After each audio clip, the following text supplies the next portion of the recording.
going live. Yay. And we are live. Hello, everyone, and good morning. I'm just pulling up the live here on my iPad so I can see the live chat. Can you all see me and hear us okay? Let us know in the chat. Also, Dr. Julie Connor is here, and she is having storms where she's at, so it might get a little choppy. We will see. Right. All right. We already have friends. Thanks for coming. Micah said he was first. He showed up first. Oh, good for Micah. Micah usually is first. Micah wins. Meredith, Jason, Cindy Pummer, and Rachel, thank you all for joining us. Well, I did want to talk a little bit about VIP Kid because some people didn't know you were a VIP Kid teacher. Me? And then I figured we can get, and then we'll get right started with the Mental Health Awareness Month. Sound good? Okay. Yeah, that sounds great. Okay. Can you tell us a little bit about yourself? Well, first off, I am a VIP Kid teacher. The kids know me as Teacher Julie. And yes, I have been teaching. This is my 40th year in education. I started my career in 1980. I graduated in 1980 in elementary education, and I started out as a science teacher. And over the years, I've gone from youth ministry. I've been a program director. I was an instructional coach. And when I completed my doctoral work in educational leadership in 2011, I received an invitation from the school district where I worked to not come back. They were downsizing and I had to figure out. And my husband said, you know, this public speaking thing is something you always wanted to do. Maybe this is your chance. Find out if this is what your life's calling is.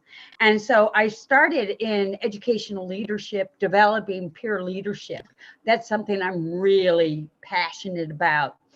And about 8 years ago, I got a phone call from a mental health organization. I have a minor in psychology, and they contacted me to do educational leadership for their mental health organization. 28 high schools were going to be coming together, and they wanted me to do a keynote presentation on leadership. I said, yes, I'd be thrilled to, but I said, why is a mental health organization asked me to do a presentation on training peer leaders in their high schools when it's a mental health organization? And they said, well, there was also and so I thought, well, I'd be thrilled. And they wanted me to incorporate it, making responsible decisions into the presentation. Afterwards, they came up to me and they said, how would you like to speak at a recovery convention? We are going to be starting some programs in recovery and substance abuse. Would you like to speak at that? And I had always held my personal life and those cards close to my chest. And I kept very personal life and the kinds of things that I was talking about. And I realized that once I consented to do the recovery conference, that would mean talking about recovery from a personal experience, as well as these are some tools in terms of dealing with issues and mental health issues. I knew whatever anonymity I had would be gone. And I was terrified, because there is still such a stigma that's associated with mental illness and even having conversations about mental health awareness. Well, once I accepted that invitation, my life pivoted and it has not been the same since. I am passionate about teaching, but I am also passionate about having conversations with youth and adults about tough topics like mental illness and suicide prevention. What kind of tools do we use? Something I found out from college students first, and then high school students, as well as their teachers, would ask me questions at the end of when I got into communication and conflict resolution. How do we move beyond conflict? What are some healthy ways to do that? I had students and teachers alike ask me, why hasn't anyone taught us this before? And that's when I realized there's a real need to have some conversations about this, because I believe conversation world. And so as long as we come to table and have these kinds of conversations, it's important. And I believe not only to our own personal healing, but collectively and as a community. When I started teaching VIP Kid, a little over a year ago, I was getting ready. I was looking ahead to the summer for summer employment, because most of my speaking is during the school year. And once I started in March of last year, I was hooked. I loved it. And I also love it. And it didn't take me long as I joined the Facebook groups to realize there was some hurt. I've worked with mental health and those kinds of issues for much of my life in terms of crisis intervention and dealing with stress. And so that was when, shortly after I became a VIP teacher, I think within 2 months, I started the VIP Kid Mental Health and Wellness Facebook group. And we collected members, close to 2,000 members, quickly. So I'm thrilled that we are in social directory. That's very exciting, because I do not believe that healing is in one person sharing all of their knowledge, but in the collective sharing of all of us sharing our stories and our experience, strength, and help as we tell those stories. I have to say, I like a lot of the questions you ask in that group too. They really make me stop and think sometimes. The questions and the comments you put on there, I'm like, or just, throwback fun pictures. And I just love being a part of that group. So thank you for that group. Not everybody that's in it is in it, because there is there's a wealth of sharing. There is, yes, definitely. And I will say, talking about mental health awareness, it's not an easy subject. It definitely takes a lot to talk about some of it. And in that group, it's a nice, safe place to be able to talk with others in there as well. We're pretty ruthless when it doesn't sound like ruthless and mental health and wellness would go together in the same sentence, but we are pretty ruthless about monitoring the kinds of comments, we look for in our outline of rules for the community. We really stress the importance of kindness. There will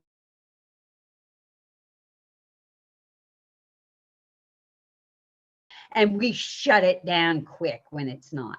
I am not the only administrator in our group. There is also Dr. Charles Clemens, Chastity Gaines, and Micah Kidd, as well as others that are moderators in the group. So there is a large group of us that work together. There is a Broadway actress named Laura Stracco, and she is appearing that it's off-Broadway.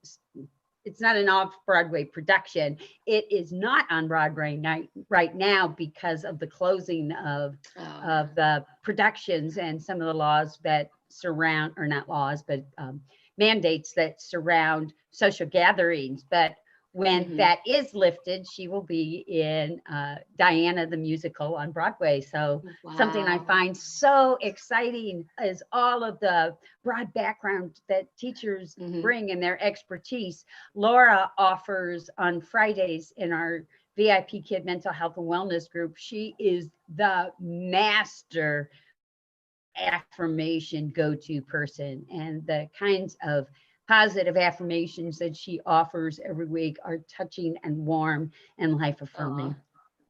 Good. I didn't know Dr. Charles was one of the admin in that group. He not too long ago.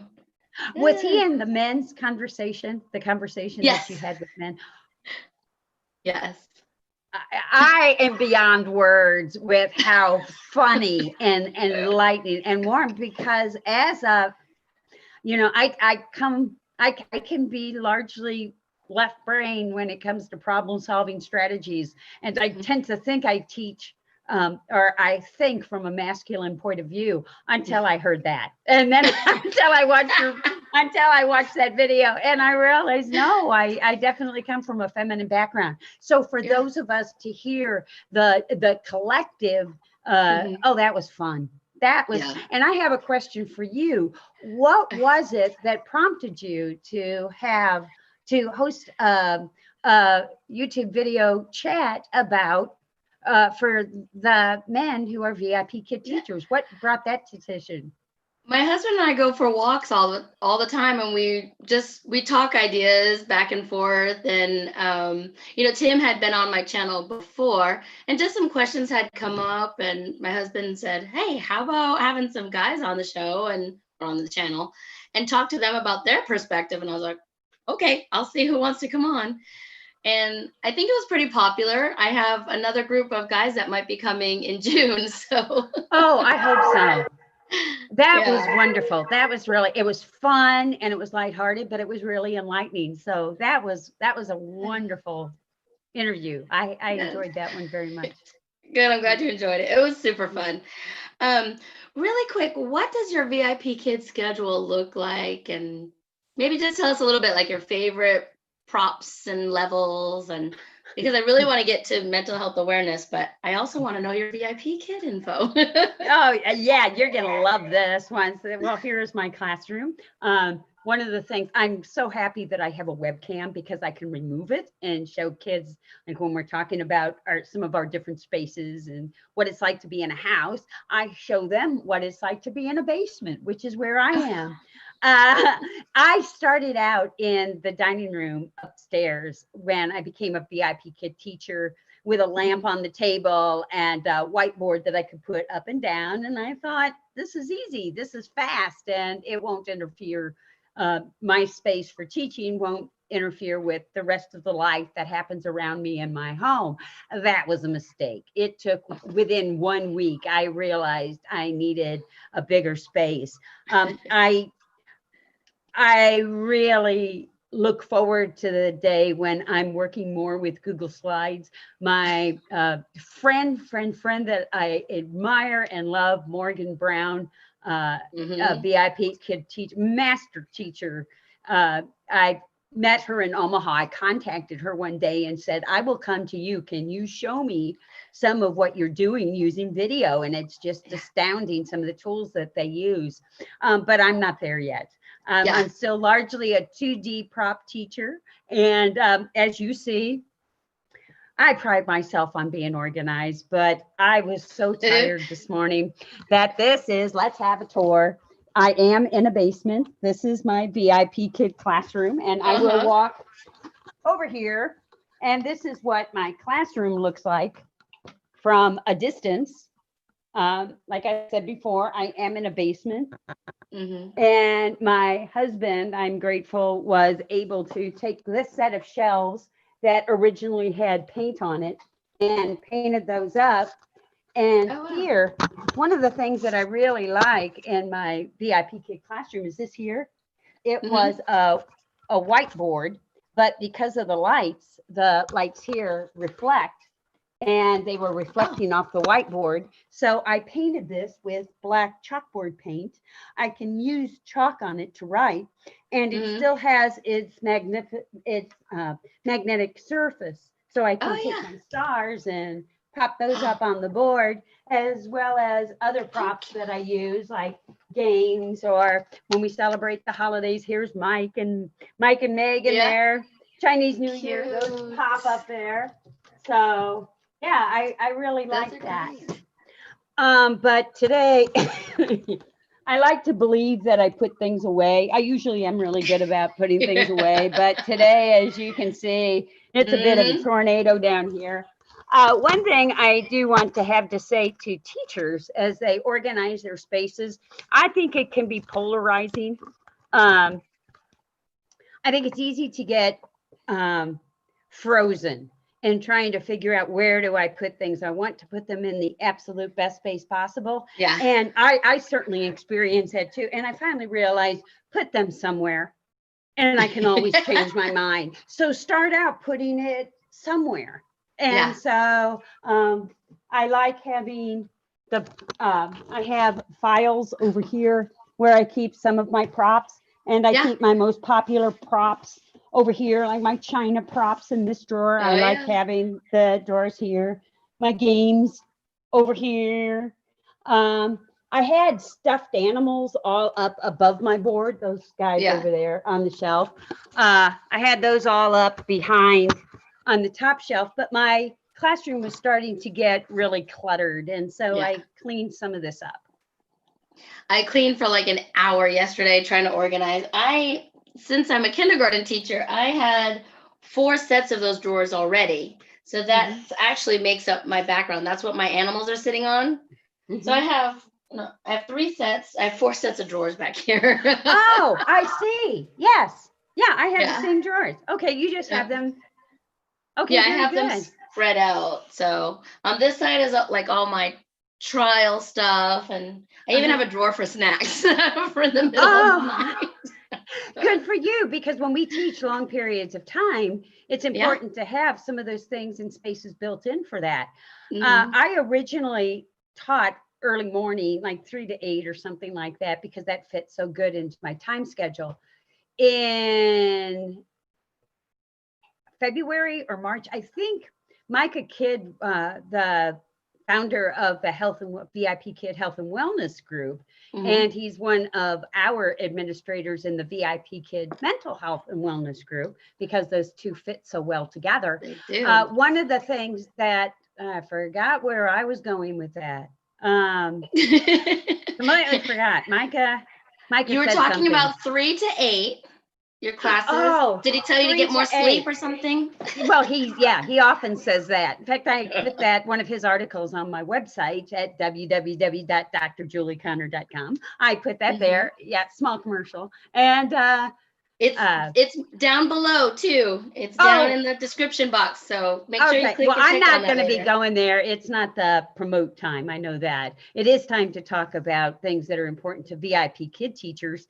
And one of the things that I thought when I first started, Micah has said that because of our contact with the kids in China, particularly Southeast Asia, particularly many of us have students from Wuhan, it feels in ways that we've been going through this this coronavirus pandemic longer, several months longer than the rest of the country, because we were in touch in many close ways with kids. And so when it did hit the country and they started making decisions about closing schools, all of my presentations that I had lined up for the rest of the school year were canceled. And I had to figure out, what am I going to do next? So what I did in terms of income was I flipped my schedule. And since February, I've been teaching 12 a.m. to 8 a.m. And yeah, I'm still getting used to that. But because I tend to be a night owl, but I mean, being on at midnight through 8 a.m. is tough. And I heard you say something about snacks. I make sure I get upstairs, because I think for me, 6 o'clock to 8 o'clock a.m. is the toughest. Yeah. And so, but we power through it. And I will do a commercial here for VIP Kid. Help me with this. VIP Kid overnighters. VIP the overnighters.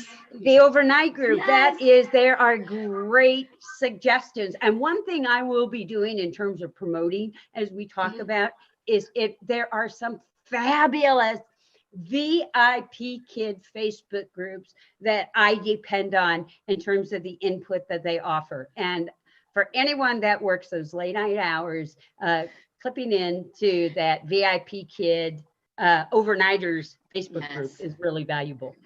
Yeah. So I learned, like, when I was doing overnights, I first of all, I started just raising my computer on a set of books. So I had a stack of books that I knew every time I could just put on my computer and it would be at the right height so that I could Right. stand and teach until I got an electric one.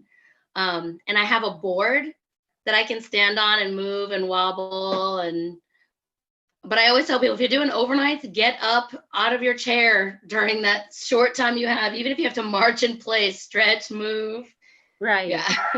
I have, for Christmas, my husband bought me a treadmill, and it's just around the corner because I was having a hard time working in exercise.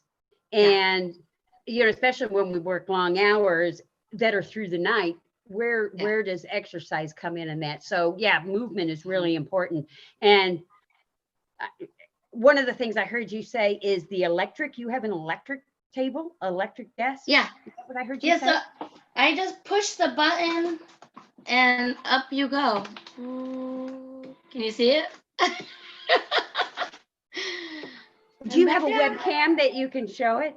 That you Yes, can... but oh my goodness, I'm a mess. Okay, guys, I apologize. Hey, after what I just showed you. Please. So this is my desk. Yes. And then there's a button on this side where my hand is. Right, and see it? then I'm going up. And all of my stuff is going up. Wow, where would you get something like that? Amazon. I have a link to it. Oops, sorry for my hand, guys. I have a link I can share with anybody that wants to. Oh, I would love to see that. That is, because one thing I noticed in some of the videos, and I'm still learning about video, is I know some of the video clips that they get us in the VIP kit. What do they call the clips? The class moments. Class moments. Yeah, I tend to be looking down, or I can't tell if I'm looking down or bleary-eyed. And it probably is one of a combination of both. But like you said, I heard you say putting your computer on top, your laptop on top of a set of books, or raising it higher so that we're more at eye level. Those are things too, that if we're not used to working with technology tools, it just takes some experimenting to figure out what works best for us. And it was free. I just grabbed a stack of books and did that until I earned enough money to save up for my electric desk that I wanted. So, well, that's pretty awesome. I'm impressed. Marianne said she has a standing desk, but it's manual. Love the electric desk. So, Marianne, when I was in the store trying them out, I had to push so hard to get the desk down that I was like, oh, maybe this one's not for me. And that's actually why I ultimately chose to go with the electric one. I went and tried them out. Kelly's got one too. Yeah, let us know in the chat box. Do you have a stand-up desk with books or anything? I'd love to know. So, okay. I would too. Yeah, I like to know how people teach too. It's so interesting. Well, when I first came into VIP Kid, I'm even trying to think. I don't remember. I think I first heard of VIP Kid via a link on LinkedIn. And that was about 2 years ago. And I toyed with the idea and played with the idea for, tried to find out a little more about it for about 6 to 8 months, until I was speaking at a conference and I asked a friend of mine, how are you doing? And she said, I'm doing great. I'm thinking about applying for VIP Kid. For whatever reason, that day I applied. I don't know if it was, I'm going to do it before you do. I don't know what was in me, but I think just hearing somebody else that I knew that was interested was enough to motivate me to take action. Now, she never did, but I did. It was the sign you needed. It really was. It really was. And I think it's important to pay attention to those kinds of signs. But, and it's just being in tune to our own sense of intuition. But one of the things that I did early on, 2 things, is I treated this as a full-time job shortly after I got hired. I got up at 3 and I stayed at my desk until 8. And if I did not have a scheduled class, then I watched videos, and there were a ton of videos. I was really lucky to get plugged in to Jennifer Anderson as my referral mentor. Oh. And what I just watched tons and tons of video, because I really believe the way we become better is by watching one another. And that's what really helped me. So I'm really glad that I took so much time to learn. I thought I'm a teacher. I've taught for a long time. I can do this. This is a whole nother beast in terms of It is. being an online teacher is not for the faint of heart. And I believe I was never more, I have spoken to thousands. I was never more terrified, seriously, in terms of speaking to others in an educational setting, like I was the 5-year-old that I spoke in my first VIP kid class. I was terrified. And we moved behind. Well, there's something about the camera and the class setting in online teaching that's very intimate. Yeah. It's funny. I can talk in front of a lot of people, but the minute there's a microphone, it has brought tears to my eyes. It gets me all nervous. I have no idea why. It's the microphone. So, well, you sound like a polished master right now. So. Oh, you're funny. I'm not going to lie. I was nervous for today. I get nervous all the time. Oh, you would never know it. Really? Oh, funny. Micah said vary desk. Is that like an electric one that can vary? I don't know what that is. Jen was such a force. Yeah, she's great. I reached out to her and she took the time to message me back and talk to me. She's really great. Cindy Pummer, I am hoping my next desk is a stand-up desk. So this desk is actually just one that you put on top of another desk. So I still have my cheapy old, very old desk underneath, and I just stuck this one on top. Yeah, it is cheaper, Marianne, for the manual. I don't remember how much, but yeah. Okay, so what is Mental Health Awareness Month? Every May, we celebrate in our country Mental Health Awareness Month. And I'm thinking now, how did that get started? Well, there's many organizations that promote mental health and mental health awareness. And May was selected as the month. I don't know why. I don't know why green is the color, other than green is the color of hope. In fact, I know that's the reason why. Green is in terms of, if for those that are interested in Catholicism and liturgy, with all the liturgical colors that are associated with Mass and celebrations, green is the color of hope. And so hope certainly is something that infuses healthy mental health awareness. And so we take time within those of us that are connected with mental health and mental health awareness. We take time throughout the month to post articles that post awareness to, this is a time of year where we, especially since it's almost as if through social media, through marketing, through other avenues, since this is declared the Mental Health Awareness Month, it's almost as if we have permission at this time of year to get as much information as we can out there. And it's as if people have this, there's like an aura that surrounds this. Well, it's okay to talk about mental health at least at this time of year, because that's what the month is. I don't know. Right.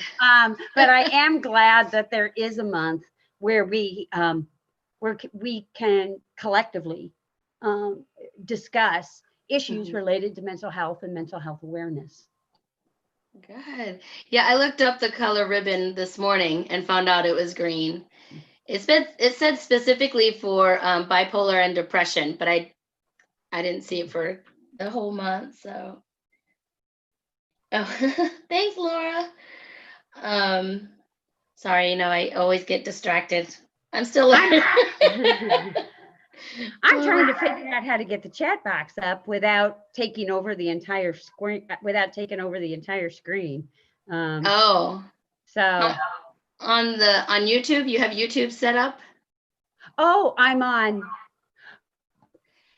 Yeah, the Zoom chat box. That's just for you and I. But okay. I have my iPad here with the YouTube chat box so that I can see if anybody has questions for us. Okay, that was smart. I have my iPhone, so I will pull that up too Oh, so I can fun. take a look at So that. Micah said VeriDesk is a brand of desk. It's considered the gold standard for sit-to-stand desk. Interesting.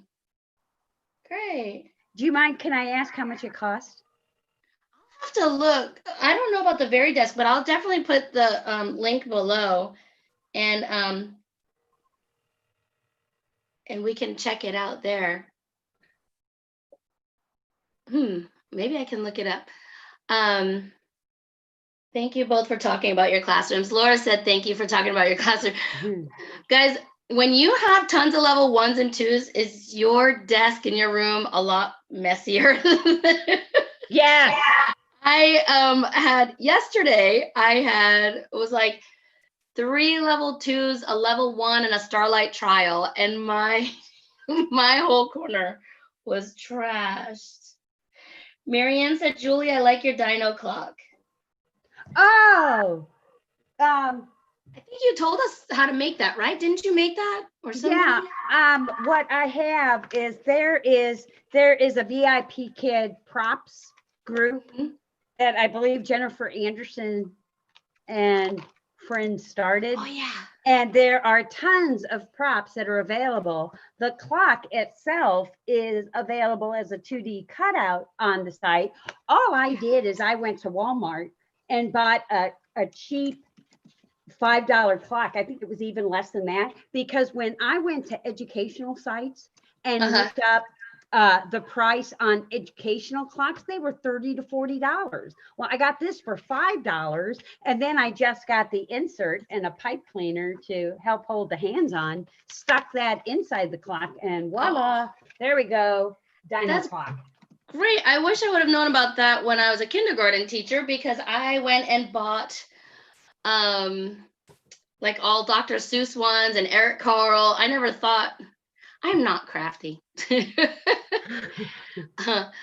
Okay, so the desk like I have, I think is $179. The very desks that I can see on here are like about $300.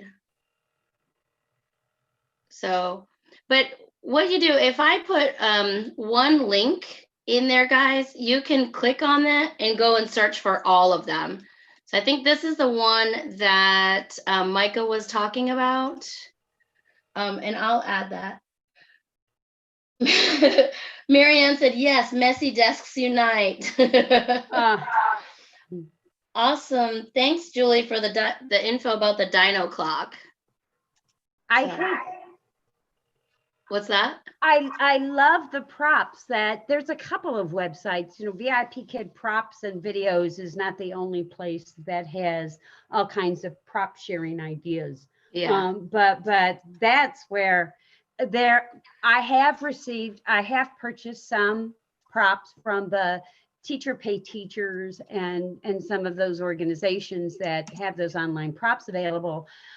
But VIP Kid Videos and Props and some of the other VIP Kid Facebook groups that offer props, those are all free. All you're paying for is ink and paper, which for many of the things that come across Teachers Pay Teachers, you're paying for paper and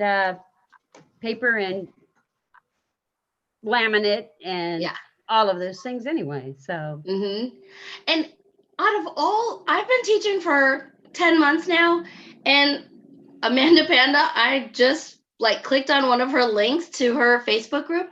There's a ton of free props on there that you can print out. Yeah. And I guess I thought about it, but didn't realize how valuable they are. And I just went and got a little hook and did a bunch of the little stars.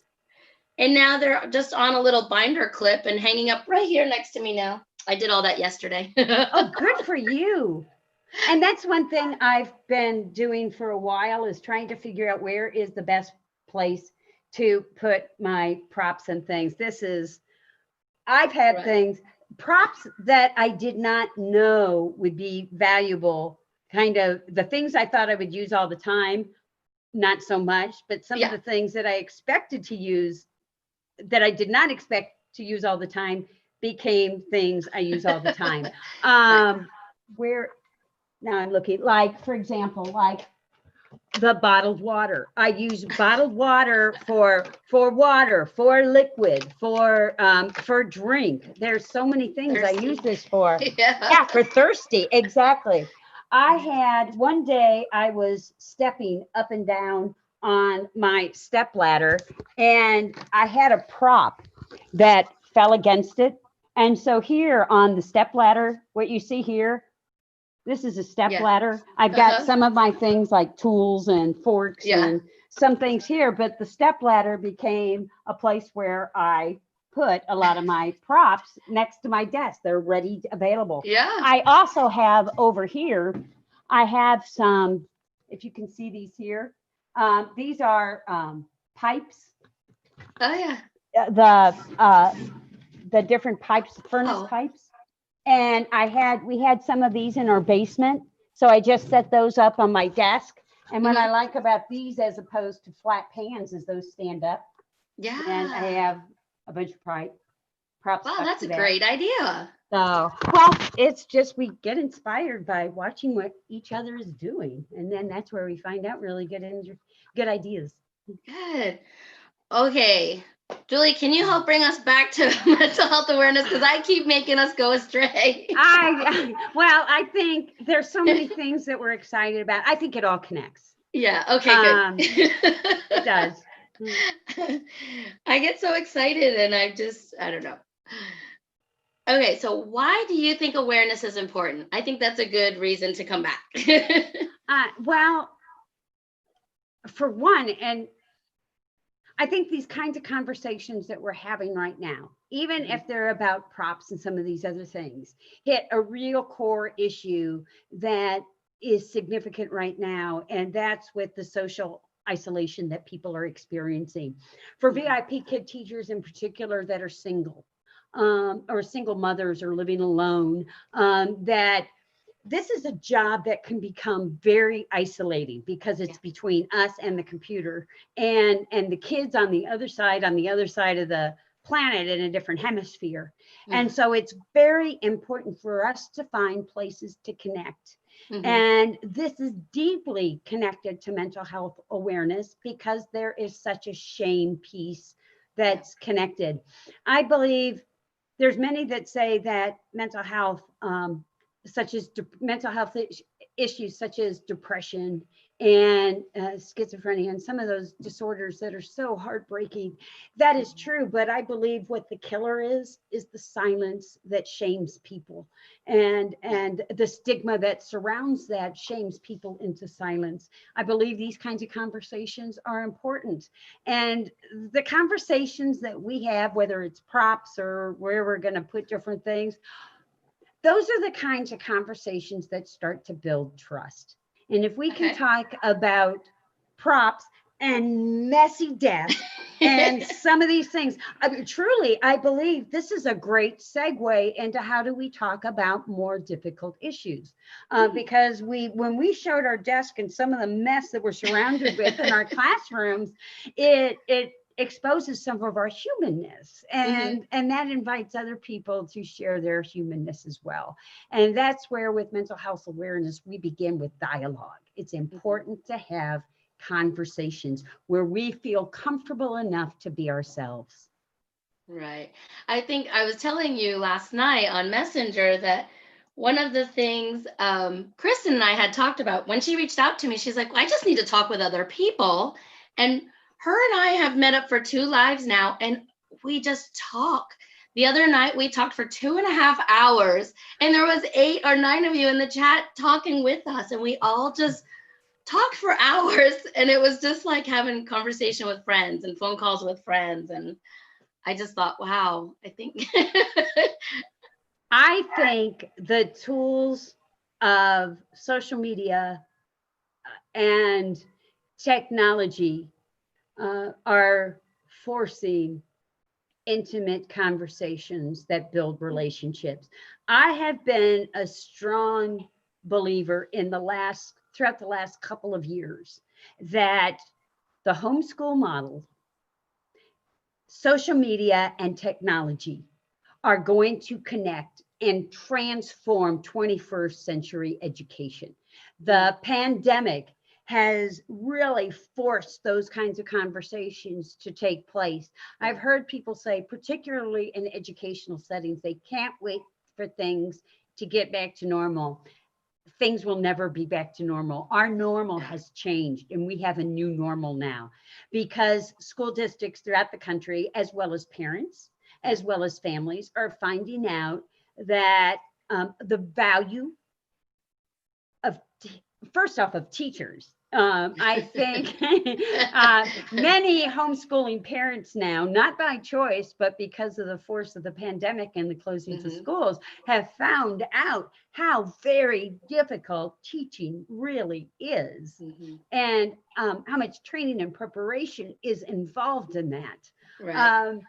And I think one of the wonderful things about the homeschool model that many families are experiencing now, is it forces us to differentiate instruction. By that, I mean, it forces us to design instruction that fits the need of the children in front of us, and what are the best ways to meet their needs. Now, how does this connect to mental health and wellness? When as teachers, we do more than deliver information. It's very difficult to help all children to be successful if a child is coming to school hungry, if a child is coming to school fearful. I taught in the urban core for many years, and for many of my students, the classroom is the one place where they felt safe. Yeah. And having a safe place to go transcends just urban classrooms. It's a part of all classrooms to provide kids not only an opportunity where the four walls that surround them are a safe place to be, but where we as teachers create a safe place that is compassionate and that invite kids to feel like they can trust us. Yeah. I'm so on the fence on some of these, like the schools closing because of that, like, but this might be the only place that some of these children thrive, or, some of my friends are like, what do you think of homeschooling? I'm like, it's great for some and not great for others. Like, did you enjoy teaching your kid at home these past few months? No, it was terrible. Then, Well, I often get asked, well, Julie, what are how did that work for your children? And then I say, I don't have children. I wasn't able to have children. I had lots of children as when I taught, but, well, then how do I know? Well, I know because I'm a researcher and I'm in touch with many of those that do provide resources for kids. And I've taught kids that I think the networks for homeschooling are becoming, it's more than just going to the library and picking up a set of textbooks and bringing those home and reading aloud at home. There are very specific guidelines for homeschooling now.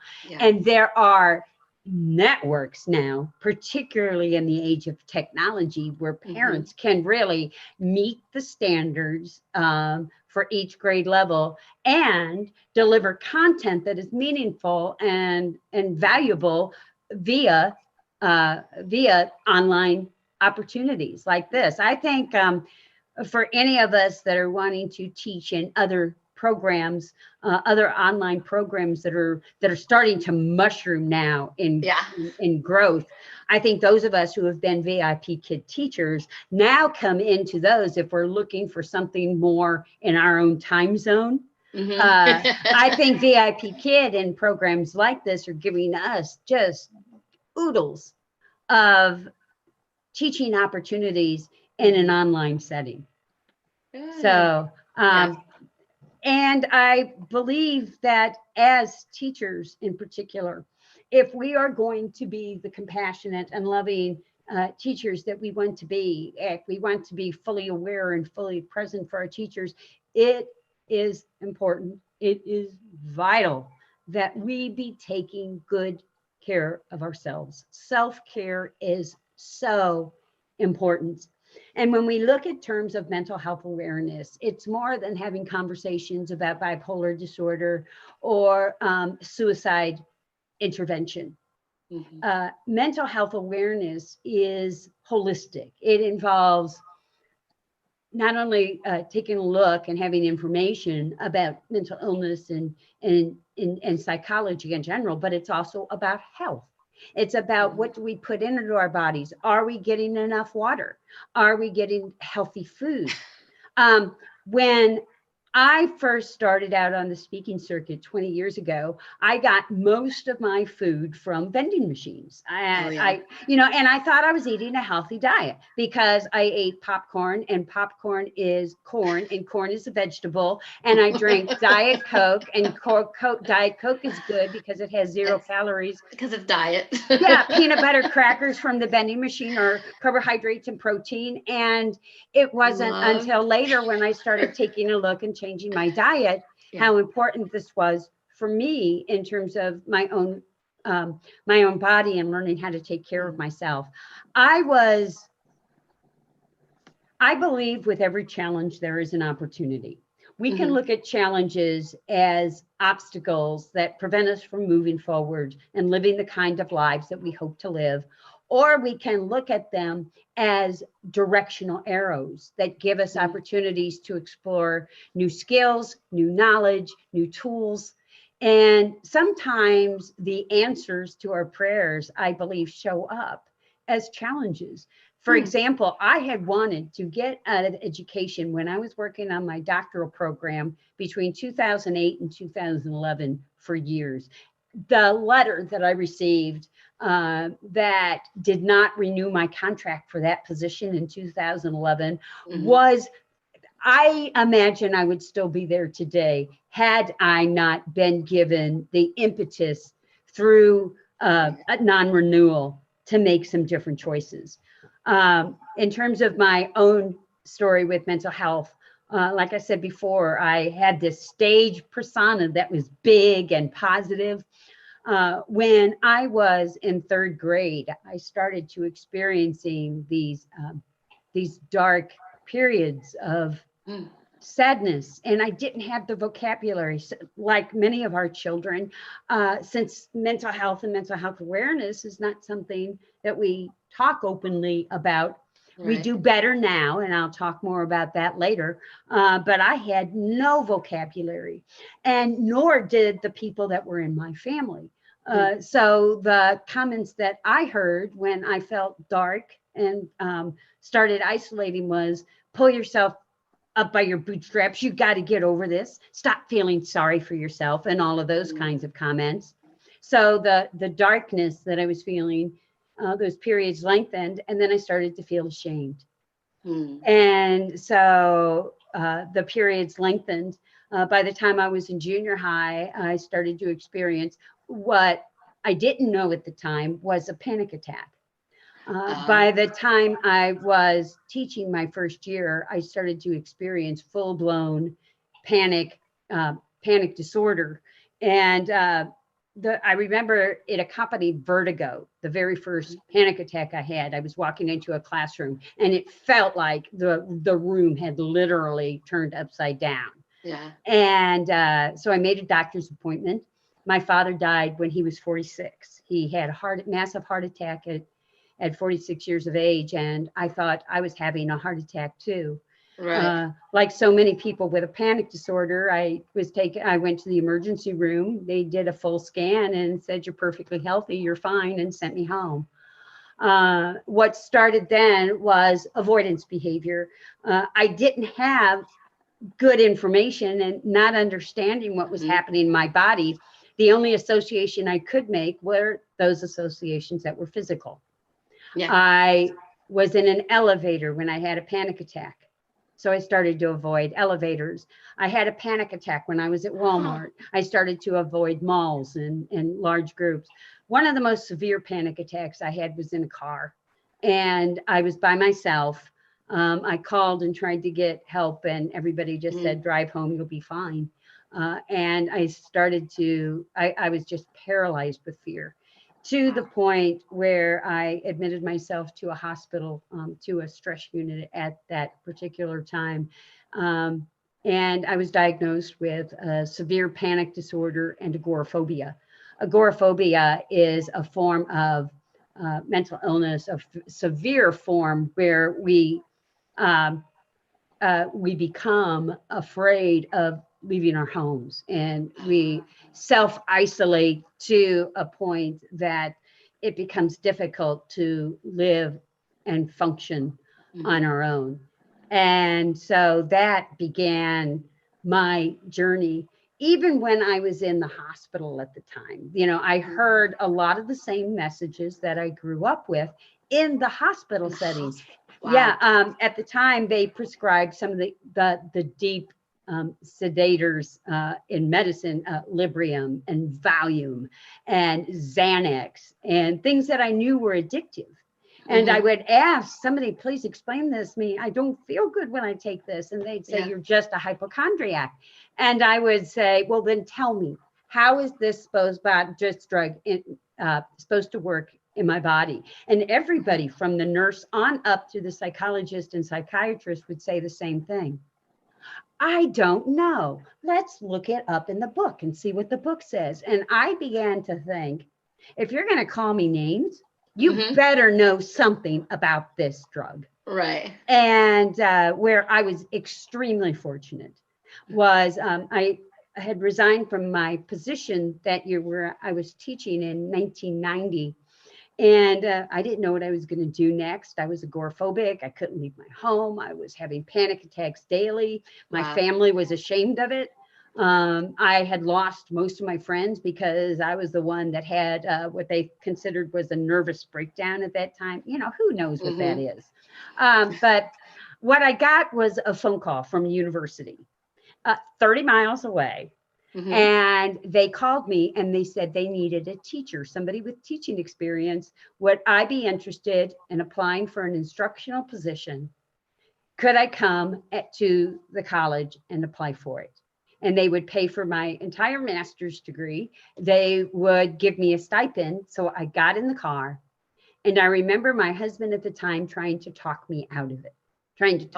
Just stay here. Can't you just try to get well and keep applying for jobs here? And, people knew about my history, that I had admitted myself to a psychiatric unit. I was not going to be hired again in that community.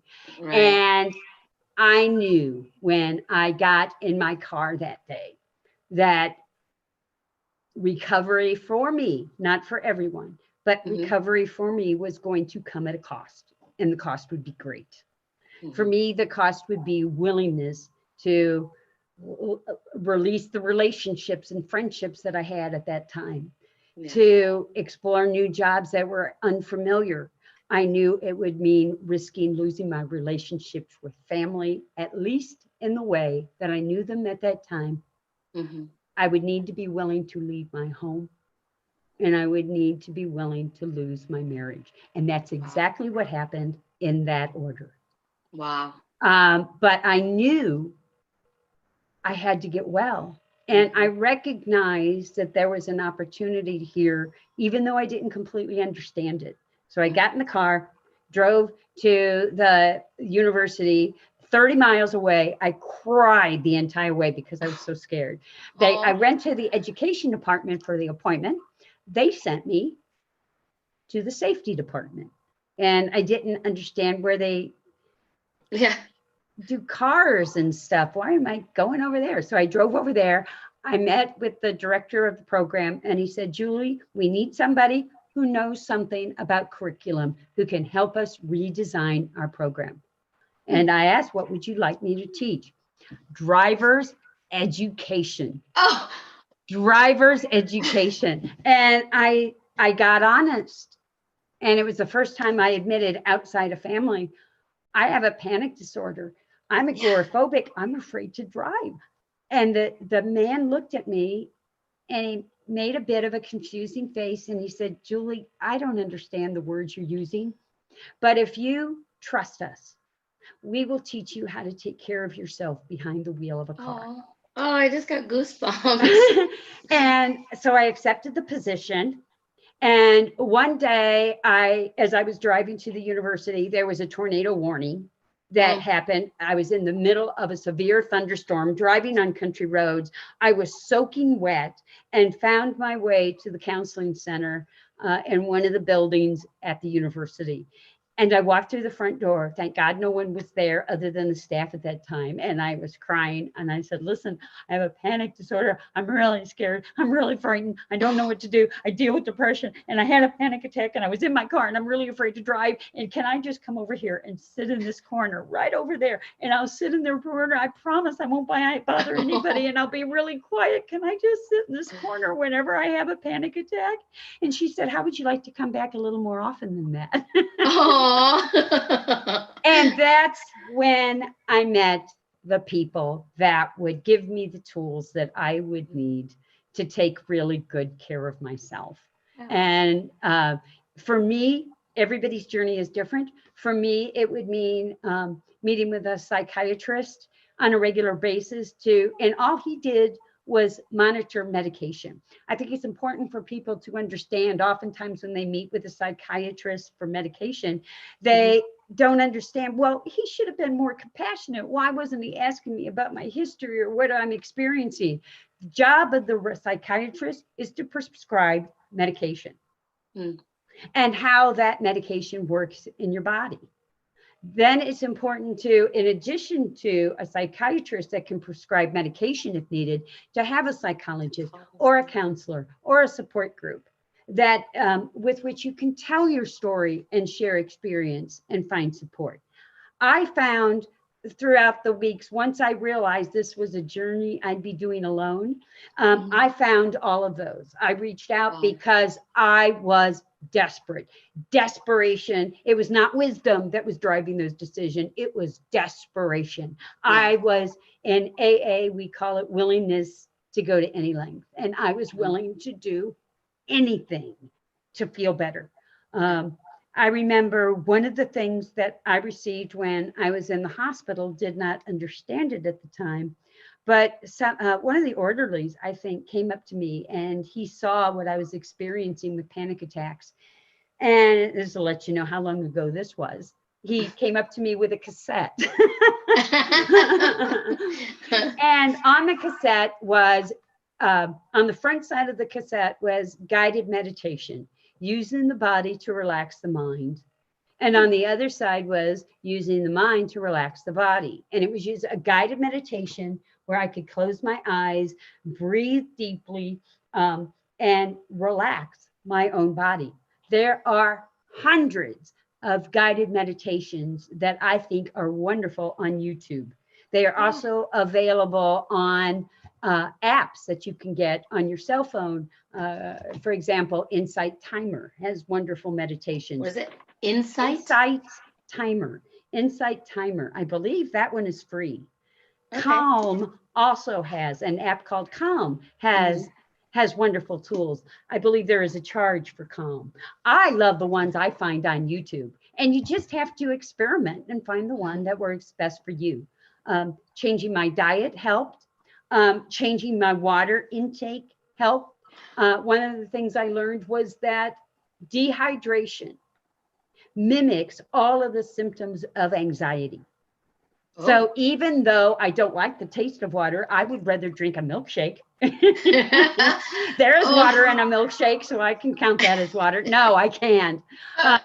Yeah, water, exercise, all of those are important and they work together. If we want to be mentally healthy and mentally well, then we have to take care of our good physical body as well. Yeah. One of the things, my present husband, I love dearly, and we are a good match for one another. He also deals with depression. I have his permission to bring him up into my story when I speak from that point of view. But oftentimes when we're struggling with depression, it's especially at those times that I'll exercise later. I don't feel like it now. Or I'll pick up the phone and call someone. I don't feel like it now.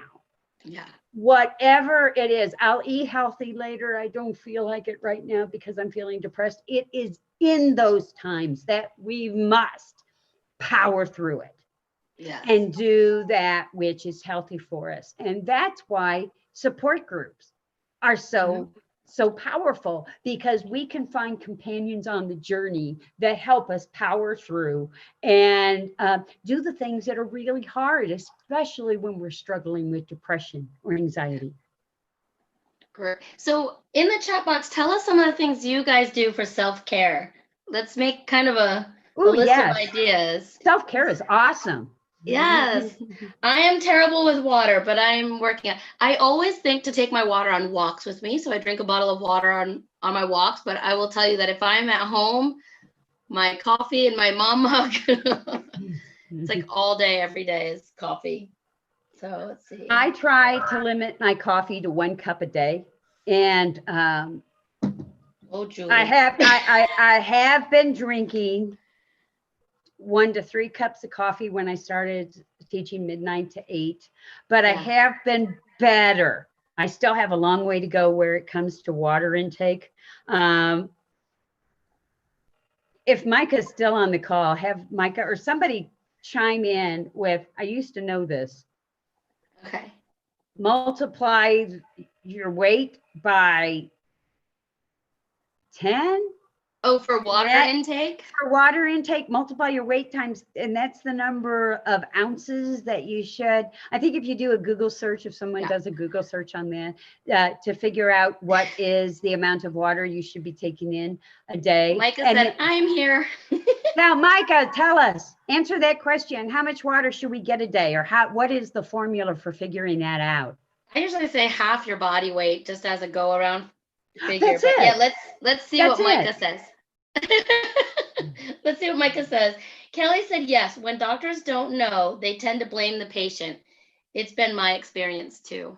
Yeah. One of the things that I found, and I think with mental health professionals as well, this is just, I will speak from my experience. I tended to be like a puppy dog. And when I had a long and glorious history of mental health professionals that weren't necessarily good fits for me. And I approached it like I went to that. And if it felt abusive, I stayed because I figured they're the professionals. So I just kind of hooked my chin on their desk like a puppy and thought they're the professional. And one of the things I learned through my own personal experience, when I finally got sick and tired of being sick and tired, it is a good decision to fire a mental health professional if it does not feel like a good fit. You know, there's no reason we should be in pain, especially if we're meeting with somebody that is causing us pain on top of the pain we're experiencing. Right. So there are wonderful different avenues that you can explore to find somebody that's good. Contact friends and ask them if they know somebody that's a good fit for a mental health professional. Their Psychology magazine has, we have a link to this on our VIP Kid Mental Health and Wellness Facebook group. In our announcements, we have, I believe you included this in the post below of all the different links. Numbers. The phone numbers and the links. The Psychology Today directory, you can enter information about your state and your location to find out a list of mental health professionals in your area. So there's do your homework, do your due diligence. Don't just look for a number in the yellow pages and, oh, people don't do that anymore, do they? Don't just do an online search and pull up a number and then call the first one on the list. You know, do your homework. You got to do your homework if you want to find a good match. Yes. Kind of like dating. You got to do your homework if you want to find a good match. I'll be the first to say, I always feel guilty. It makes me feel guilty to, like, if I go to the doctor, it'll make me feel guilty to just say anything, or I don't know. I'm terrible. I did too, until I got desperate. Right. And being with, like, for example, I saw the psychologist at the hospital that I first admitted myself for 4 years. And she would roll her eyes whenever whenever I spoke, I think some of the issue was I was also dealing with agoraphobia or not agoraphobia, anorexia at the time. And I'm not trying to make judgments. It's just what I observed at the time. She was very obese. I was very thin. And I remember her reaction the first time I brought up something about eating. And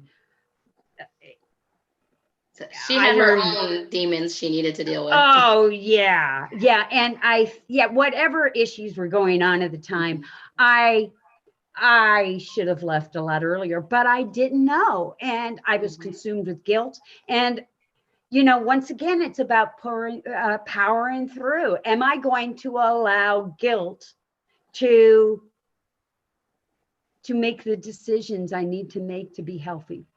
Right. I think not. And sometimes it's hard. And yeah. Sometimes we have to fire people in our lives.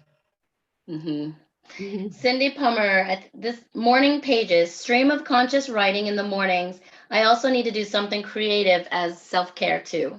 Oh, that's so good. Yeah. Painting, drawing, all of those are wonderful forms of self-care. Yes, good. Marianne said body weight in ounces for water intake, half your body weight in ounces for water intake. Micah said he just says about 2 liters or 6 to 8 cups per day. And by cups, he means tall glasses. Cindy Bennett and I are really good about messaging each other about, did you walk today? Did you get your steps? I think I need an accountability buddy for water. Meredith, I drink decaf coffee and water. I work out, run 5 to 6 days a week, and I eat according to what my workout is for the day. Ooh, excellent, Meredith. Yeah. I used to run. Go, girl. Since knee surgery, no more running, which is kind of my excuse. I just need to get back into it. But I do love power walking and walking outside. It's less impact on my body, and I just love to be outside. And I miss Germany, hiking on all the trails. Ugh. Here is my walking team. Oh, I love your team. My team is awesome, and I'm trying to figure out how to get it how to hold it in front of the camera. The non-Basset Hound dogs, Snickers and Socks I love being able to have them and take them on walks with me. So yeah, and accountability partners, whether they're animal or human forms, are really good. One of the things that I like too, through my insurance company, I was able to get a Garmin watch and keep track of my steps. This has been wonderful, even just to have a physical reminder. I try to get in 10,000 steps a day, and to be able to look down and see the number of steps that I'm getting. So whatever kinds of motivational tools, if you're looking for motivational tools in terms of weight and keeping healthy, Micah Kidd has got a couple of Facebook groups going, not only the VIP Kid Health and Wellness group, but I hope Micah posts some in this chat, post some links to the weight loss groups and some of the groups that he's got going that promote good physical health. So Micah. Yeah, Micah, can you post them for us? And can someone post VIP Kid Fit? Ooh, it's the one with Tara Mann. Are you part of that? They set up Fit and Fab, or Fit and I don't remember. Oh, I'll have to look. I'll look it up and let you know. It's Tara Mann's group. Sorry, Tara. She comes on here sometimes. Heather Fitz also has a group, VIP Kid Yogis, and there's lots of groups that do yoga. She's got a couple more free classes, I think, too. She's been doing free Zoom classes. That's still on my list. By the time I finish teaching in the morning, I'm so dead. So. Oh, Tara, I can't think of it right now. I've told her to change the name many times. Staying Fit and Fab. Staying Fit and Fab. Yeah, I'm a part of that group. I remembered fabulous. So fab. Yeah. Fit and fab. It didn't come up on my Facebook. That's kind of odd. So let's see, checking the chat again. For every caffeinated beverage, you should add another cup of water in addition to the water intake you have each day. So my husband challenged me one year. I love challenges, Julie. I don't know why, but I love challenges. I love goals. But my husband challenged me to drink a cup of water every time I go to get a Starbucks coffee. So I'd buy a water and a coffee, and I would finish my water so I can get to my coffee. That is a great idea. I need to do that again. Mhm. In general, you should try to drink between half an ounce and an ounce of water for each pound you weigh every day. Yeah. I have a pitcher that I put 60 ounces of water in. I didn't remember it because I put a line on the outside of the pitcher so that I fill it up to that. And now I just fill it up to the line without awareness of how many ounces are in that.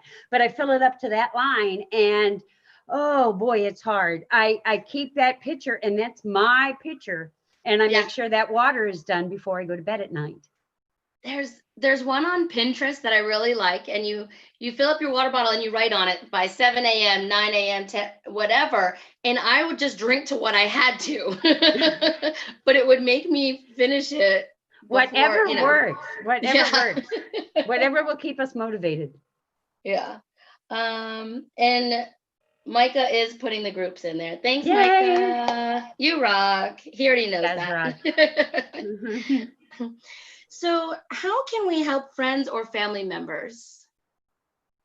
I have some links to, I have a website, as I said before, drjulieconnor.com. Mm-hmm. And please, if you're going to my website, drjulieconnor.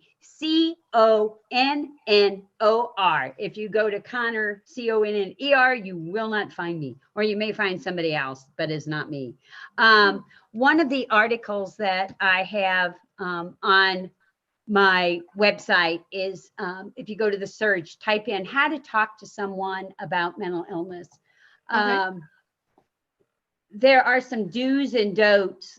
One of the things I think it's important to do is, if you're wondering if somebody is struggling with a mental health issue, and you suspect it's anxiety, you suspect it's depression, there are some wonderful websites to find some good information. One is on the I just forgot it. Here we go. The NAMI is the NAMI is a website. They have a website of all the different kinds of groups that are available. I'm looking at a site right now that has some of the information that I'm looking for, and I don't know why NAMI isn't there. If you or a loved one are experiencing a crisis, you can call 1-800-273-TALK. That's 1-800-273-TALK, or 8255. It is the National Suicide Prevention Lifeline, and that lifeline is more than just if you or somebody you love is at risk for suicide. It's also where you can go and talk any issue that is related to mental health and concerns, and they will provide you with the information. Another source of information is the crisis text line. If you go to any phone and you type in the numbers 741-741 in the United States, that's 741-741, or 85258 in Canada. And then once you enter those numbers, type in HOME, HOME. This is the crisis text line. And you can text in that to, once you text in HOME, a trained counselor will text back to you and put you in touch with somebody in your particular area that you want to contact. There is also the SAMHSA, the National Substance Abuse and Mental Health Service Administration. They have a phone number, 1-800-662-HELP. and they have all kinds of information that is available. So do some homework. There also, like I said, on my own website, I've got lots of information about where you can find out more about mental health.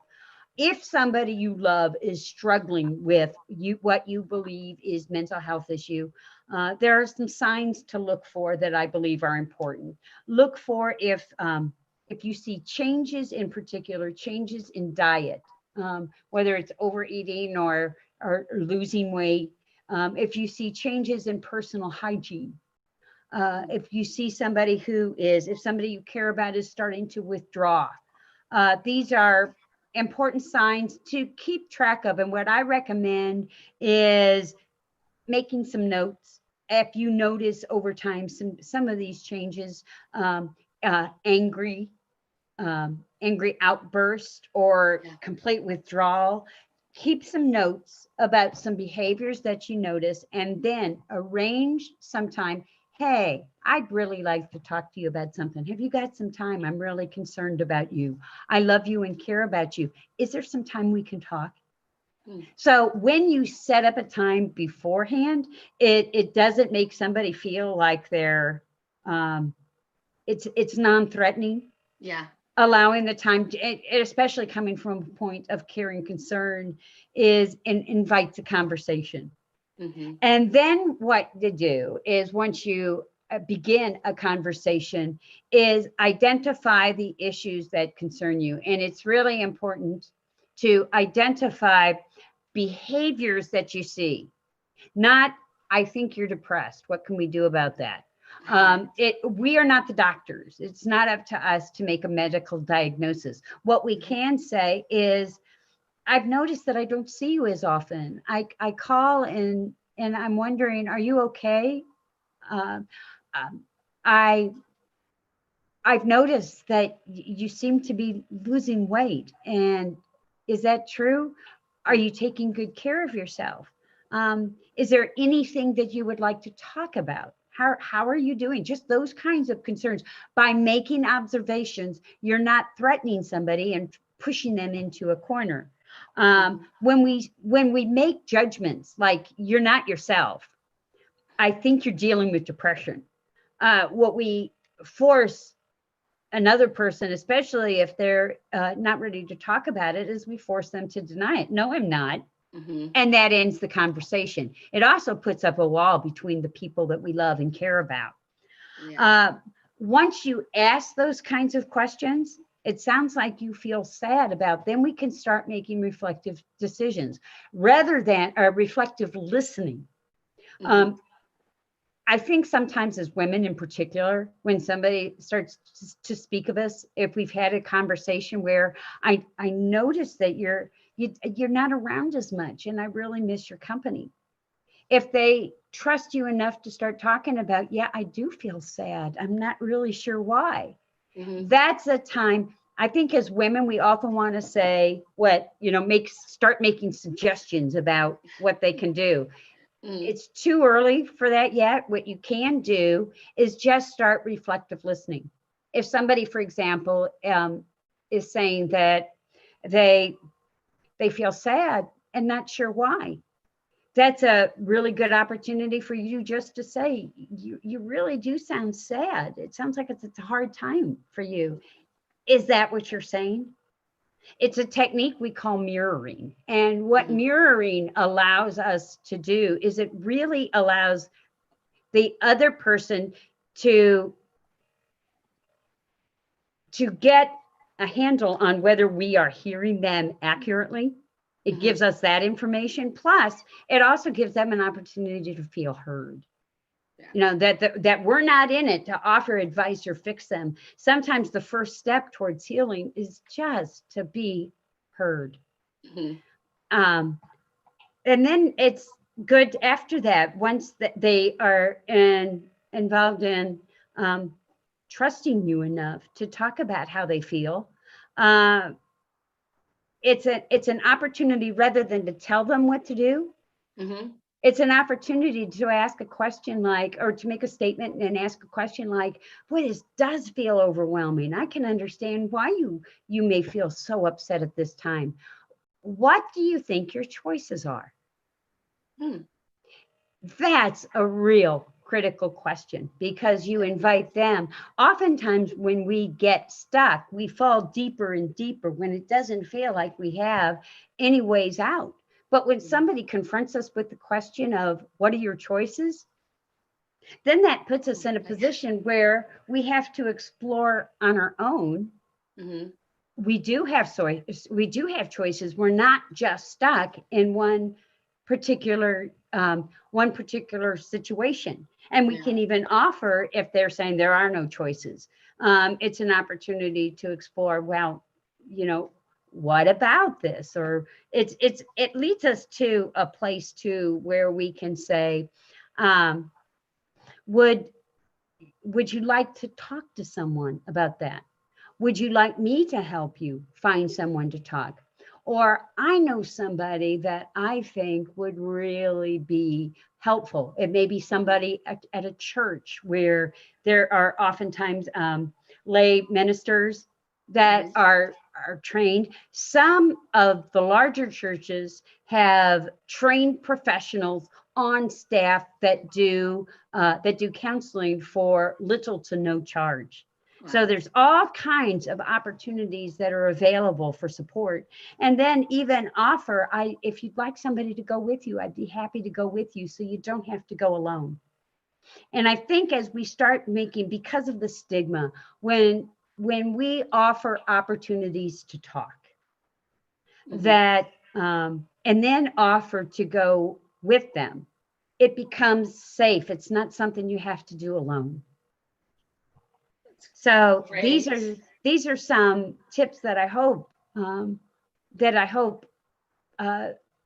that are tuned into the conversation consider of exploring, when it's very, very difficult to know what to do or say when somebody is dealing with struggling with a mental health issue. The worst thing to say is nothing. Especially when I've dealt with those who have expressed, especially young people. I've dealt with in situations where somebody has said, I just would rather end it. Having a conversation that with someone who has engaged in suicide ideation, you are not going to plant the idea by having a conversation about it. A conversation opens up dialogue about thoughts that are already taking place. Some of the things not to say if somebody's struggling with mental illness might include, I think you need help. That's, Right. I'm wondering if in the chat, sorry, I've got a little quiet, but I've really been listening, and I wonder if other people in the chat are sitting there like me, like either you're thinking about like somebody right now that you're like, wow, I need to have a conversation with them, or for yourself, I'm sitting here thinking like, wow, I need to have a conversation with that person. And so I really thank you for all this information. I just think so much good comes out of having conversation, just opening up the conversation. And it's really important too to remember, if you make, I think sometimes we're afraid if I open up a conversation, I'll say the wrong thing and it'll make them even more depressed. No, it will not. If they're depressed, what you say or don't say isn't going to make it worse, unless you start making your own judgments, snap out of it. And insensitive comments are the things that may drive a wedge. But anybody, if you're coming from a place of compassion and caring, if what you're saying is inaccurate, give the other person an opportunity to respond back. And you can only do your best. They may say, no, I'm fine. And they may not be ready to talk about it yet. It's an opportunity then to say, well, I'm here for you if you would like to talk. And I have found with people that I've that I've engaged in these conversations with, that when I close the conversation with, I am here for you and available for you. I'm glad to hear you feel okay, even if they don't feel okay. I'm Right. glad to hear. I'm glad to hear what you're saying. If you would like to talk at another time, if you'd like to, here in a few weeks or here in a few days, if there's a Mhm. time you would like to talk, just know I'm available and I'm here for you. Right. And adding that, I learned later, was the impetus they needed to reach out to me at another time. Because Mhm. what isn't important is that they respond to us when we're ready to hear it. What's important is when they're ready to share it. But you already planted that seed that you're Yes, okay to listen, you're ready. I'm here That's and I'm good. going to do it in a non-judgmental way. Hmm. So I interrupted you. You were telling you were telling us things to not to say, I think, when I interrupted you. Oh, no, what was I saying? Well, like I said, judgment statements like you look depressed, you really look Yeah. anxious. I think you need help. Oh gosh. Oh, I remember once I was asked to be part, when I was a youth minister, I was asked to be part. There was an intervention with a child that was, our high school student that was really struggling with anorexia. And she had lost a lot of weight. And they asked me to come in and speak to the team, the intervention team that was going to speak with her about what suggestions I had. And these were some of the things that I offered about, they asked what kind of statements should we avoid. And I said, well, things like snap out of it, or it really can't be that bad. You know what? mm, Yes, it can be. And sometimes it's worse. yeah. It's all in your head. Oh, It could be worse. Yes, it can. It can always be worse. You should get out more, or offering some things that don't have any real connection to whatever issue they're dealing with at the time. I just thought it was important that we be present to mhm, let the child know what things we physically observed in her own behavior, that she mhm, seemed not to be around as much, we concerned. And they said, okay, got it. And they invited the teen in, and here we all are.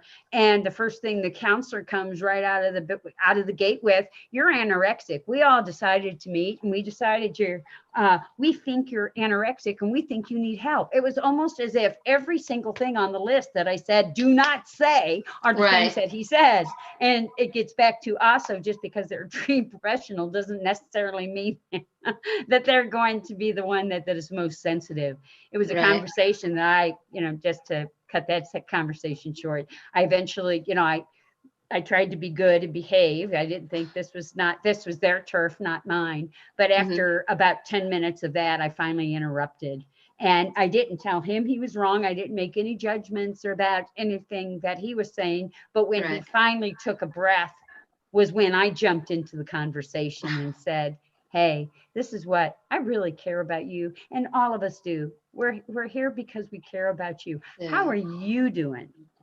And so I think sometimes in having these conversations with people that we really care about, it really means it's courageous decision making when we decide to open up those conversations, because it's easy to think that, and sometimes it does happen, and this has happened in my own experience, and starting a conversation is an area where somebody may not feel comfortable trusting, Yeah. and they certainly may not feel comfortable talking about it with you. And that is when I have also opened at the end of the conversation. If you don't feel comfortable talking to me, I hope there Mhm, is somebody that you really trust, that you feel like you can talk to, because there's a lot of people that care about you. It's very important in these kinds of conversations to focus the attention on how much you care about the other person. And because we're talking about mental illness, it's important to separate ourselves out and to not take the things that the other person is saying personally. If they tell us, for example, it's none of your business, don't take it as a personal assault. Just be sensitive to the words that they're saying, and mhm, then behave accordingly with love and compassion. yeah. So I'm still processing. I'm sorry. Sorry for the silence. I'm thinking it all through as I go. Hmm. Wow. Man, Julie, where do we go from here? Well, the one thing, since I got into it, I might as well take this one. One of the Please. information links that I did provide was the National Suicide Prevention Lifeline. Um, It's here. we are living at a time when there are so many technological resources, so much money going into different programs that are available to support youth and adults. And unfortunately, the numbers for those that are committing suicide are way too high, and it's happening at an alarming rate. Suicide is not generally something that people do to get attention. Suicide becomes an option when there are no more options left. And I know I considered it when I was in the depths of depression and anxiety, when I was struggling so many years ago. The thoughts of suicide weren't coming to me, not because I even thought about committing suicide or ending my own life. All I could focus on at the time was I was desperate and I was willing to do anything to end the pain. And so, knowing that there are some resources like the National Suicide Prevention Lifeline, there are wonderful resources that, if you go to that website, can find resources that invite dialogue. One of the things that they discuss is a plan of action called Be the One. Okay. And the steps for that are: be the one first, be the one to ask. If you suspect that somebody is considering taking their own life, and they're saying, for example, if you set a sign for conversation, I really care about you. How are you doing? And in that conversation, somebody says, I just want to end it all, or make some kind of statement like that, that really is throwing up a red flag for you about this person maybe considering taking their own life. Be the one to ask means be the one willing to ask the tough questions. And that question, when I hear a statement like that, I just want to end it all. Be direct. Do not beat around the bush. Ask, are you thinking about killing yourself? And it will do one of two things. It will either jar the individual and they'll say, oh my gosh, no, I would never think about that. Right. Oftentimes, if they are considering it, they will respond with, yeah, I have thought about it. And there were a number of conversations that I've had with high school students that I got that direct. And asked, are you thinking about killing yourself? And they said, yeah, I have thought about it. Rather than panic, it's step two: be the one to ask, and then be the one to keep them safe. One of the things I can do is, the follow-up question is, do you have a plan? And sometimes to this question, they will respond to, well, no, not exactly. I just wish that that the pain would stop. And if the plan is nebulous, we still need to talk. And this is still a serious situation. Right. But I realize that the situation definitely escalates if they know where a gun is, if they know where there are pills that are available. Young men and boys are less likely to make suicide attempts, but they are more successful than girls and women in their suicide attempts because they typically choose methods that are more fatal. Boys are more susceptible to use weapons as a means to end their own life. So get real clear. Be the one to ask, are you thinking about killing yourself? Do you have a plan? And then the next thing to do is be the one to be there. Listen with compassion, ask questions, and then be the one to help them connect. One of the things that I ask, in particularly conversations with young people, when I directed programs, for example, when I was a youth minister, I promised 100% confidentiality in all cases, with the exception of three things. If it involved someone If it involved drugs and alcohol, I will tell. I will tell a parent. I will contact an adult every time. So they knew that about me from the onset. Right. And second, if it involves you hurting yourself, I will tell every time. I will tell if you are going to hurt someone else. And if it involves you hurting yourself, I will tell everybody. I will tell everybody. That is not what I meant to say. If somebody is, and I just feel passionate about this, if someone is talking about ending their own life, especially a young person, a teen, I will tell someone. Yeah. Count on it. And what I did in setting these kinds of boundaries was provided them a safe place to land. Because they knew that if they came to me, action was going to follow.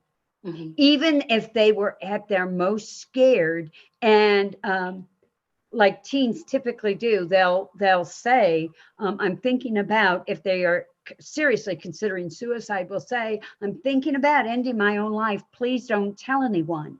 And it is not uncommon at funerals to hear other teens say, yeah, they said it, but I promise not to tell anyone. It's important to tell someone, to get in touch with a school counselor, or to look at some of the other resources. I think if somebody, it gets back to doing your homework first. By the time somebody is talking, you've had the conversation, and they are talking about ending their own lives, it's important to say, I think it's time to make a phone call. Would you like me to go with you? It may be a spouse, it may be a parent, it may be an emergency phone number, it may be a phone call to the National Suicide Prevention Lifeline. And it's important to remember at this point is, if it is a teen, there's a whole section with steps and resources available for teens. But to keep it silent, especially when somebody is thinking of ending their own life, is what not to do. Right. Be the one to be there, and be the one to follow up. If you've had this conversation, it's important to go back and follow up and check in to see how you're doing, because mental illness and talk of suicide, all of these are conversations that are very difficult to take, very difficult to hold. It is. It's a hard question to ask. Very, very hard. Say it right there. It's uncomfortable, guys, but it's an important question to ask. And typically, and I know this was true in my personal case, I was starving for someone to ask me, how are you doing? And I have found in many to most of these cases that by the time I've come to them and expressed my concerns, hey, how are you doing? These are the things that I've observed, and gone through these steps when I've suspected that there might be mental illness at play. I have found more often than not that the other person was relieved that somebody had enough courage and loved them enough to start the conversation. So Julie, I wanted to ask you were talking about, you had your 3 rules that you would only tell if they were, going to hurt themselves, someone, or drugs and alcohol. Do you think sometimes the kids would reach out to you because they wanted that help? They wanted you to, that's the only way they felt that they could talk to their parents about it, maybe. I don't know. Absolutely. Yeah. They knew that I said, and this is true for bullying too. There's actually 4, if you're at risk for hurting yourself or others, if you're at worst, let me back up. If it involves drugs and alcohol, if it involves you hurting yourself, if it involves you hurting somebody else, if it involves bullying, all 4 of those are situations where I will contact someone, be it a principal or a parent or a counselor, or with adults. It's about, I would never run to a spouse and say, hey, well, but without the adult's permission. But I will say, hey, these are some of the resources that are available. And I definitely believe with teens and adults, having those kinds of boundaries in place provide a safe cushion to land. They know they're not alone. They know I'm going to do something. And the same is true with those that are willing to dive into these courageous conversations. Wow. I also think it's important to, take a look at some of the resources that you've listed available here, some of the resources that are available on the VIP Kid Mental Health and Wellness Facebook group, available in the announcement section. Find out what those numbers, if somebody is struggling with one of these issues and having a conversation with someone else, do your homework ahead of time so that by the time you ask somebody, would you like me to be with you, then you have the opportunity to present options. That's great. Rather than just saying, yeah, I'd love to help you out. I'm not really sure what you should do, but it's not real helpful. Now, these are all copied from the Facebook group, I believe. The only thing that was different when you were calling out numbers was the Canada one, the Canada text, the home one. That's the only thing that was different on here. So other than that, the rest of the numbers matched up. What number was the crisis text line for Canada? I have 686-868. So 686868 for Canada. I'm glad you said that. Then that either means I need to correct that number. We will either provide a correction down below with the group, or I'll provide one on the Facebook group. Yeah, we'll make sure. We have a lot of friends in Canada here in our group, so we'll make sure that we have all the right numbers there too. Okay. And maybe it's both. I don't know. So, but I did want to point that out so we can make sure. I hate to put my glasses on and stare into the camera like I am doing right now, but I can look that up right now because I know it's on the home page of the crisis text line. If you're interested in that information, the crisis text line, you can find all kinds of information at crisistextline.org. They've changed this information. The US and Canada text is 741-741, and the UK is 85258. So US and Canada, 741-741, and then text home to talk to a crisis counselor. And the UK text is 85258. So thank you. I'm glad that came up. I will adjust the information in the group. Right. Okay. I wrote that down too, so I can fix it in the description box below. Wow, Julie, this is definitely it's a topic that I'm glad we're talking about. And like you mentioned, it's a hard topic. So thank you so much for coming on. Was there anything else we needed to talk about before? I mean, I have time. I just don't want to keep you all day. No, I love it. I think this is really important. And one of the things too, for anyone that visits the VIP Kid Mental Health and Wellness group, is we got into some sobering discussion today about some really difficult conversations that need to take place when somebody is struggling with mental illness or suicide ideation. But conversations save lives.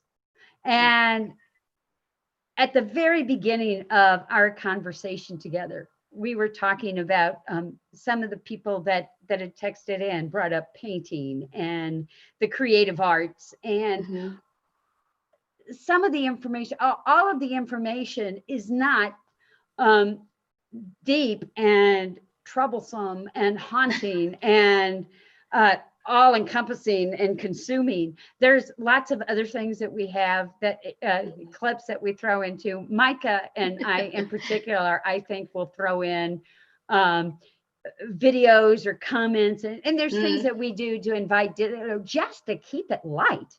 Yeah. Because we can get, either through social isolation or when struggling with mental illness or some kind of form, it's really easy to get sucked into a vacuum that it feels like we're falling down the rabbit hole and stuck. And so to have the creative arts, to have exercise, to have, I think I always throw up a post on Saturday that's happy Catterday. Happy Catterday. People post Cat to pictures, you know, post. oh man, everybody's got all their cats. People throw dogs in there and everything else that's in there, but they keep it, you know, it's important for us to stay light too. Even when we're talking about something as serious as mental health awareness, part of mental health awareness is finding balance. Yeah. And so, you know, when people will bring up all kinds of issues, and in our life, in our regular issues, just like the mental health and wellness Facebook group, it's important for us to have other conversations with other people that keep us connected. So whether they're in the throes of something that's really difficult or something that makes us laugh, all of those conversations that are important because they all invite us to engage in relationships. Yeah. I like to find out love languages, and mine is words of affirmation. So if you ever see me writing sticky notes for people or cards, I have like a thing of cards that I just like to write and send randomly. If you ever sit down and just write to people, just even a sticky note and stick it somewhere for them, it fills your cup too. You know, it's just powerful. It's just a fun little thing. Random acts of kindness. And I really believe that a part of our own mental wellness and emotional healing is found through service. And just, you know, just writing thank you notes and things like that are so important because it gets us out of our own head. And all of that's important. If you go to the VIP Kid Mental Health and Wellness group, we also have files. If you click on the files link, we've got all kinds of resources, including coloring sheets and different kinds of different kinds of sheets that you can be used for self-reflection. So there's all kinds of resources that are available, and we find it out when we have conversations like this. And I really think, Kasie, just in some of the things that you do in terms of sparking positive conversations, this is enough to lift people out of feeling isolated and alone and sad and depressed. You are a connection builder, and I think your work in terms of touching others' lives, it goes far beyond what you think is happening on a YouTube channel. Your reach is big, large, wide, and deep. So thank you for all the work you do. Thank you. I don't warm fuzzy time. I know. I don't know how to take it, but I'm super excited. Oh, thank you so much. And everybody that's here. Julie, we've been here for a very long time. I don't know. I haven't paid attention. Have we been here an hour and 45 minutes? Yes. Wow, everybody, and there's still 11 of you in the chat. I don't really know how to end this because I've enjoyed learning and listening, and I don't know. Thank you all. I hope this, helps somebody, or our message today, or getting to talk to somebody. I don't know. Julie, you're better at this than I am. There is a poet named Robert Frost, and in his poem, The Road Not Taken, at the end of the poem, he ends it with, and two roads diverged in a yellow wood, and I took the road less traveled by. And that has made all the difference. As VIP Kid teachers, there are many teachers that struggle with, am I a real teacher? People in my life are telling me I'm not a real teacher. Yes, you are. You are. And your role is important. We are more than teachers. We are global ambassadors who spread peace, one child, one lesson, one relationship at a time. And to all those that are joined in the cake in this conversation, your role is important. That's great. All right, everybody, on that note, thank you. I know, Julie, thank you so much. It was really nice to have you. This was fun. It was an honor to be here. Thank you for the invitation. Thanks. And I'll talk to you soon.